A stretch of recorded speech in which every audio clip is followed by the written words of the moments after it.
Salut! Est-ce que tu sais ce qu'il y a là-dedans? Est-ce que toi aussi tu aimes le café, le bon café qui sent bon, les arômes de bout du monde? En fermant les yeux, tu pourrais presque imaginer le Pérou, la Colombie ou le Guatemala. Cette première gorgée du matin qui te donne un coup de pied au cul, cette impression que sans café, tu ne peux pas vivre. Est-ce que tu connais ça aussi bien que moi?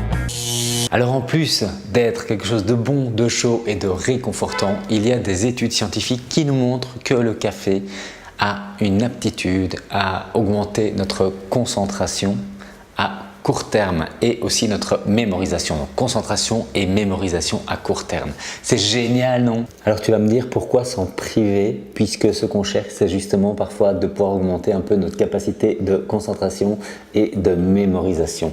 Eh bien de toi à moi, il y a quand même un petit problème avec le café, c'est que toutes ces études qui montrent les effets bénéfiques du café, elles montrent les effets bénéfiques juste après une tasse de café, dans un moment à court terme en fait, après la prise de caféine.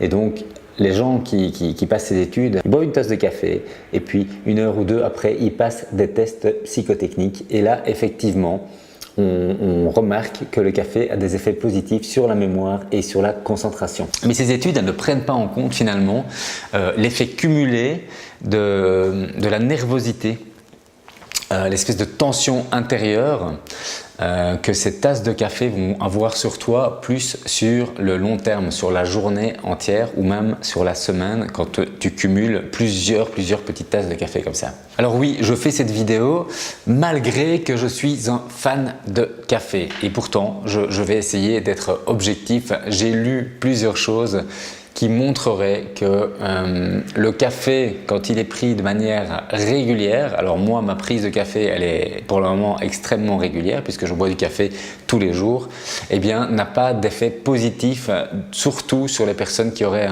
un TDAH, un trouble de l'attention, parce que justement cette tasse de café cumulée, cette nervosité intérieure que tu vas emmagasiner, eh bien à force elle va prendre les effets négatifs de ton TDAH et les mettre en évidence, parce que cette nervosité c'est exactement ce que tu cherches à combattre presque en permanence quand tu as un trouble de l'attention.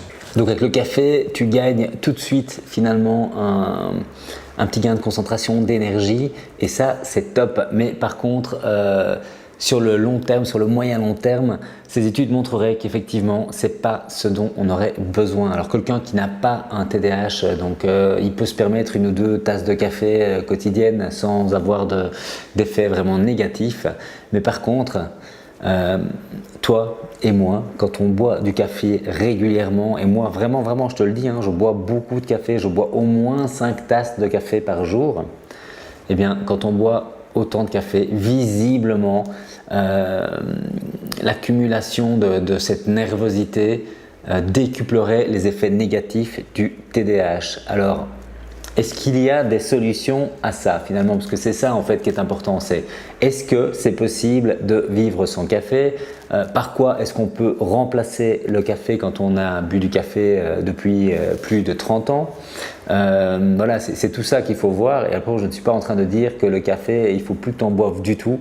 Je suis simplement en train de t'expliquer quelque chose que j'ai lu et moi qui m'a…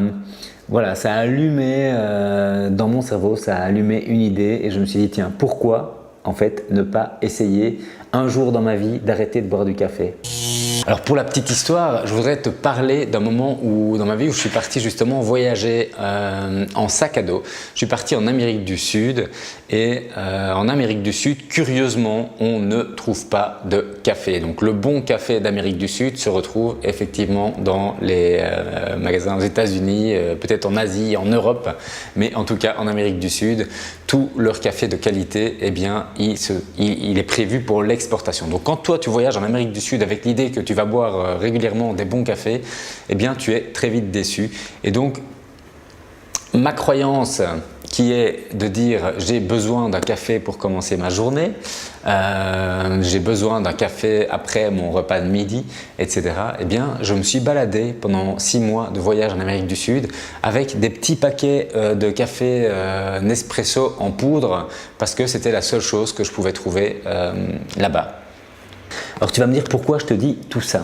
Eh bien, D'abord parce que si tu es accro au café un petit peu comme moi je le suis, ne t'inquiète quand même pas trop parce que le café n'occasionne pas de dépendance physique. Donc c'est une drogue qui n'occasionne pas de dépendance physique. Donc ça c'est déjà la bonne nouvelle. Deuxièmement, j'ai envie moi de tester un petit sevrage de caféine parce que finalement je me rends compte que je ne l'ai jamais fait depuis que j'ai commencé à boire du café. Alors ce que j'ai fait c'est que j'ai arrêté un jour de mettre du sucre dans mon café, donc c'était déjà une belle étape pour moi. Ça m'a permis de perdre quelques kilos, mais je bois du café depuis toujours et donc je ne connais pas ce que ça peut avoir comme effet sur mon corps de ne plus boire de café. Donc cet été, je vais surtout essayer de trouver d'autres alternatives. Alors qu'est-ce qu'il y a comme alternative? Comme je te le disais à l'instant, alternative numéro 1, tu prends du café décaféiné parce que finalement dans le café, ce qui n'est pas bon pour nous, ce serait effectivement la caféine. Donc c'est bon, hein, c'est bon à court terme, mais sur le long terme, c'est pas très bon. Donc la caféine, donc du café décaféiné serait une première piste.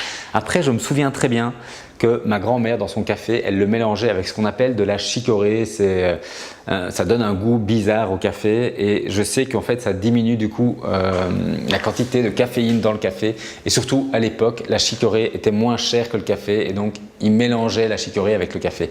Moi j'aime pas du tout ça mais ça reste une alternative. De quoi on parle déjà? Oui, c'est juste, je suis en train de te parler de changer des mauvaises habitudes.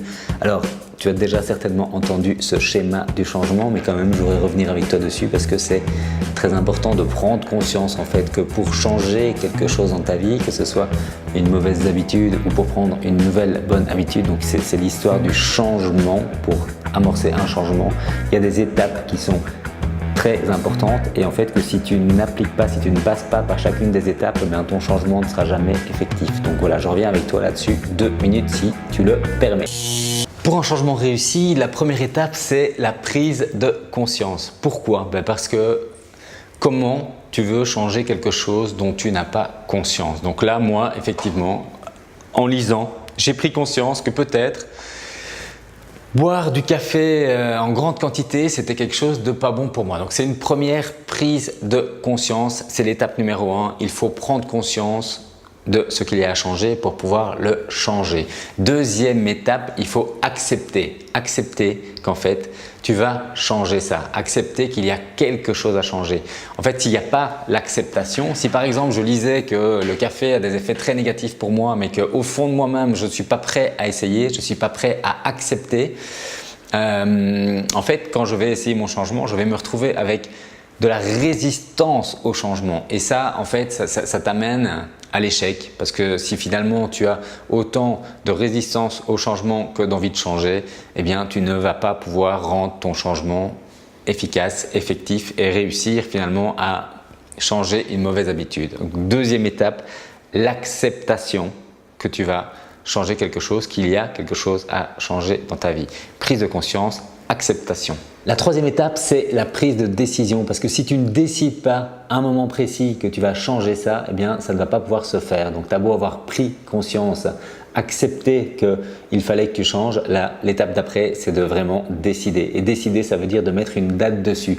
Alors pour t'aider, en plus je peux te conseiller d'en parler autour de toi parce que si tu commences à parler de ton changement autour de toi, que ce soit pour arrêter de fumer, pour arrêter de boire du café, pour finalement changer une mauvaise habitude, le fait de t'être engagé socialement par rapport aux autres va te mettre une pression supplémentaire et va te donner plus de chances finalement de réussir ton changement. Voilà, donc cette décision en ce qui me concerne par rapport au café, c'est effectivement que cet été, pendant les vacances, là je vais rentrer en Belgique bientôt, et bien pendant ma période en Belgique, je vais tester une Belgique sans caféine. Donc voilà, ça j'ai des dates précises et au niveau de mon plan d'action, je sais que je vais me prévoir du café décaféiné et que peut-être aussi je vais tester le thé. Dernière étape d'un changement efficace, ça va être le passage à l'action. Tu te doutes que si tu as fait une prise de conscience, si tu as accepté le changement, si tu as même décidé de changer, mais qu'après tu ne passes jamais à l'action, c'est-à-dire à un moment il faut faire ce que tu as dit aux autres que tu allais faire. Et donc ça c'est vraiment la quatrième étape du changement. Donc voilà. Le passage à l'action, évidemment, sans ça, il n'y a pas de changement possible, on est bien d'accord tous les deux. Alors comme je te disais tout à l'heure, pour le café, ça devrait être relativement facile et je pense qu'en 2 semaines, à mon avis, tu peux remplacer comme ça une habitude que tu as tous les jours depuis toujours, simplement voilà, en appliquant un changement. Alors, pourquoi plus facile pour le café ou en tout cas relativement facile? Parce que comme je te le disais, le café, il n'y a pas de dépendance physique, donc il y a juste une dépendance psychologique. Ton cerveau est habitué à boire du café, ton rituel de la tasse de café est important pour ton cerveau parce qu'il l'associe à cette fameuse pause café qui va en plus te donner un coup de fouet quand tu es fatigué. Donc voilà, il faut simplement arriver à remplacer ça par quelque chose d'autre qui aura un effet plus positif pour moi. Une des alternatives au café, et tu auras dû certainement le remarquer, il y a de plus en plus de gens qui en boivent, c'est du thé vert. Ça fait déjà un moment, hein, mais on a vu pulluler en fait les magasins de thé. Et voilà, c'est une mode qui s'est installée. Mais en fait, boire le thé vert, ce serait une alternative efficace parce que dans le thé vert, il y a quelque chose qui est très intéressant pour quelqu'un qui aurait le TDAH. Un acide aminé spécial qui a un pouvoir stimulant.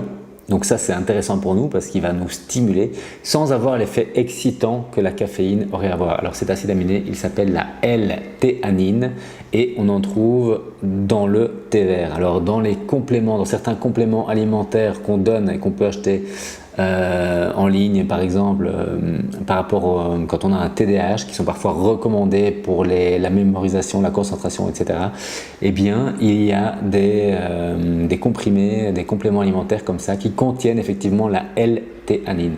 Alors la L-théanine, on en trouve en quantité importante dans le thé vert et donc une des bonnes manières finalement de garder cet effet stimulant, mais en fait de laisser tomber cet effet excitant qui sur le long terme est pas bon pour quelqu'un comme moi, eh bien ce serait de prendre du thé vert et d'avoir cette quantité de L-théanine régulièrement qui va pouvoir avoir peut-être cet effet coup de pied au cul comme le café me donne en tout cas, et je l'espère. Je vais tester tout ça cet été, je te dirai un petit peu ce qu'il en est, comment ça se passe pour moi, etc.